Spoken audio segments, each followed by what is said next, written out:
Well, it's the start of a new year, 2020, of course, and that generally means that we can look forward to a Nintendo Direct probably in the coming weeks. We could even have it announced as early as next week, and we, of course, expect Nintendo to start setting up the rest of the year, at least up until E3, where they'll probably tell us about more stuff leading into the holidays. And, of course, that means the closer we get to a Direct, the more anticipation and the more hype and the more just magnification around rumors that start to pop up. Now, we do have kind of two going on right now that I want to talk about here. That way, you know where they're coming from, because I'm starting to see this now.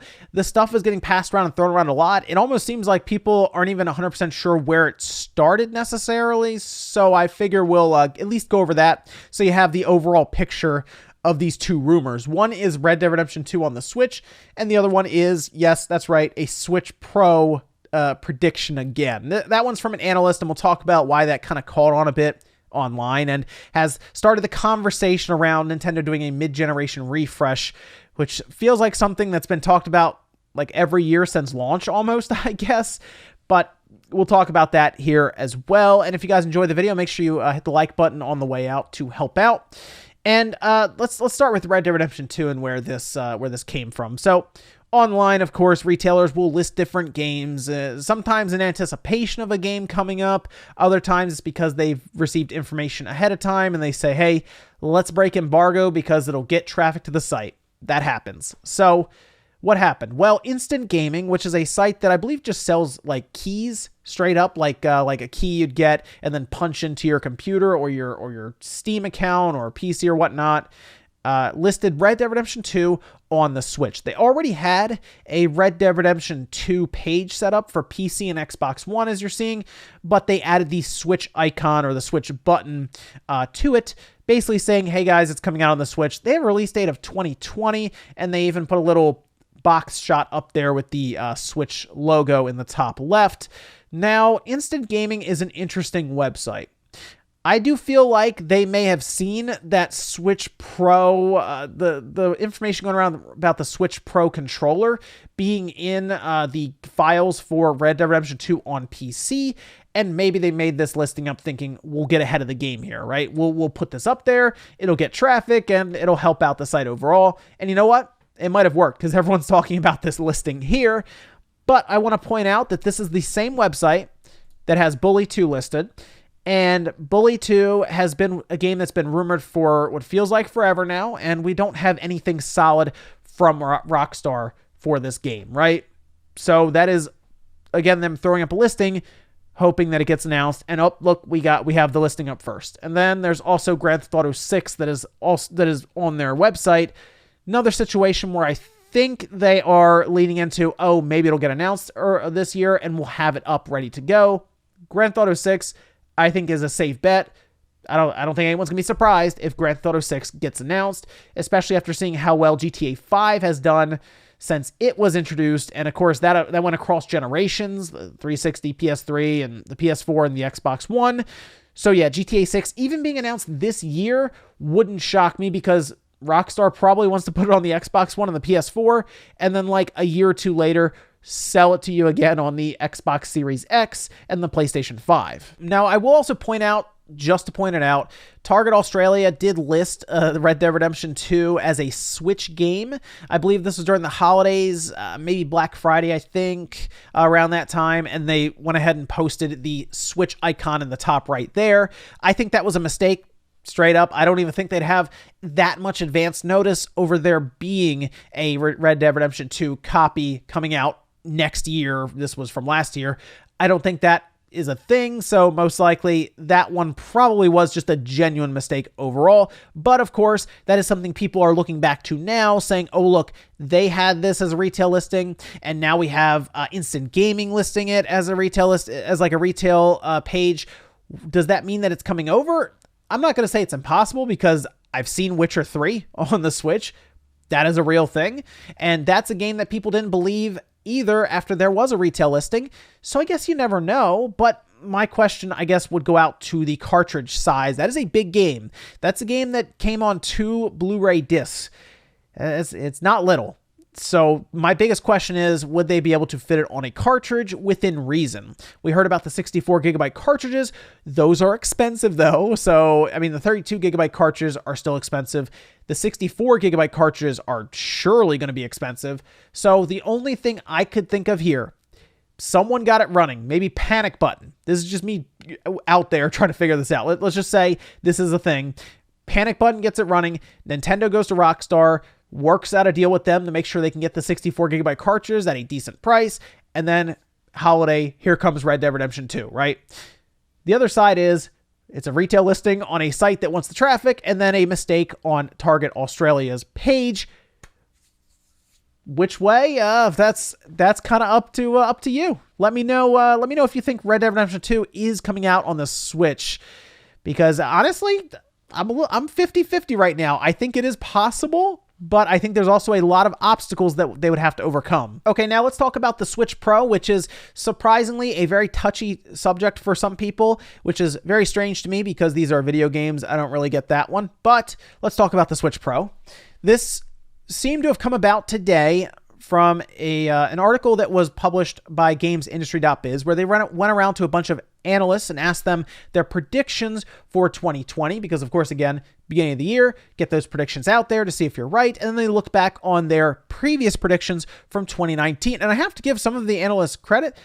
Yeah, they actually got some stuff correct, like a lot of stuff, surprisingly. Some of them were safe predictions, others were a bit out there at times as well, but Dr. Serkan Toto was asked, CEO of Kantan Games, covers a lot of the industry, actually is based out of Tokyo, Japan. So he's like right there, taking everything in and covering the industry from that angle. And he had some predictions. The biggest one that people noticed, we'll actually get on here, is the Switch Pro. But I also want to point out very quickly, Switch Pro and Switch Lite for 2019 was his prediction for last year, and he was half right. He actually got the Switch Lite name even correct, so that's pretty good. I mean, a lot of people were saying, "Oh, DS Lite, we'll call it the Switch Lite." Yeah, okay, I see that. But he had the Switch Lite correct. It did not have the Switch Pro correct for last year, and now he is once again saying the Switch Pro is coming out this year. So this will be the second year in a row that he's predicted a Switch Pro, which makes people wonder, oh, are you going to guess it every year until you get it right? Maybe that might be it. Hey, 2021's the year. Switch Pro's coming. But if we go down here, it says Switch Pro launch. There's absolutely no doubt in my mind that Nintendo will launch a Switch Pro in 2020. My guess is at $399. More specifically, I predict 4K support, bigger cartridge sizes, and of course, beefed up components. I also think the device will launch after the summer holidays to counter the rollout of the PS5 and next-gen Xbox later in the year, along with a first-party system seller game. So the thing with Nintendo, I don't actually believe I don't think they're running plans alongside of the PS5 and the next Xbox. Nintendo doesn't really compete with Sony and Microsoft necessarily. I mean, they technically do. You can't really say they don't at all compete, because when the holidays hit and there are 3 systems on the market, well, the consumer's money is going to go somewhere. They might buy an Xbox and not buy a Switch. They might buy a Switch and not buy an Xbox. You get what I'm saying? Same with the PS4. So technically, yes, they are competing against each other for your money, but Nintendo does it in a different way. They don't really compete necessarily on the power standpoint of a system.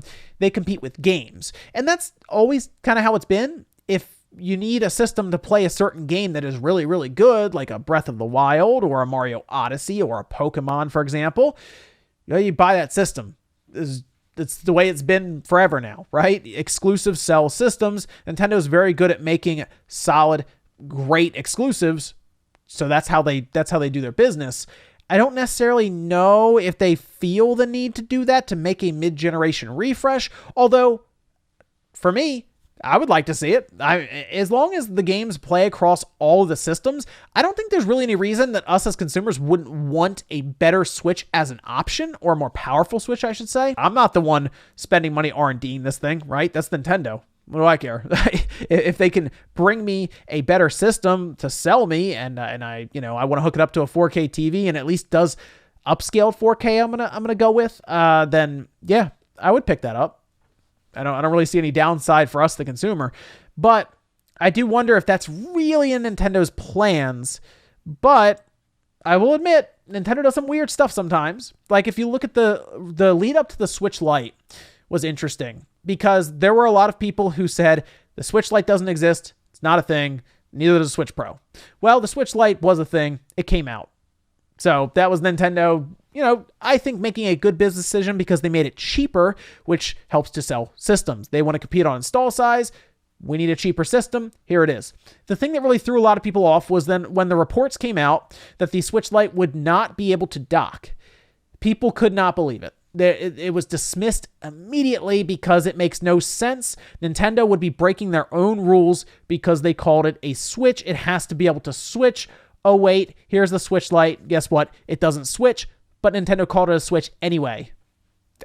It's Nintendo. You can't predict them. That's the biggest reason why I really can't just dismiss the Switch Pro idea or the new Nintendo Switch or just a beefed up Switch. I really can't just outright dismiss that idea. And I don't think most people really should because, again, it's Nintendo. You think you haven't figured out and then they take a 90-degree turn and just shoot off that way. Like, again, you really don't know. No one would predict something like Labo. Here comes Nintendo with Labo. No one would predict them doing a Ring Fit, this fitness RPG.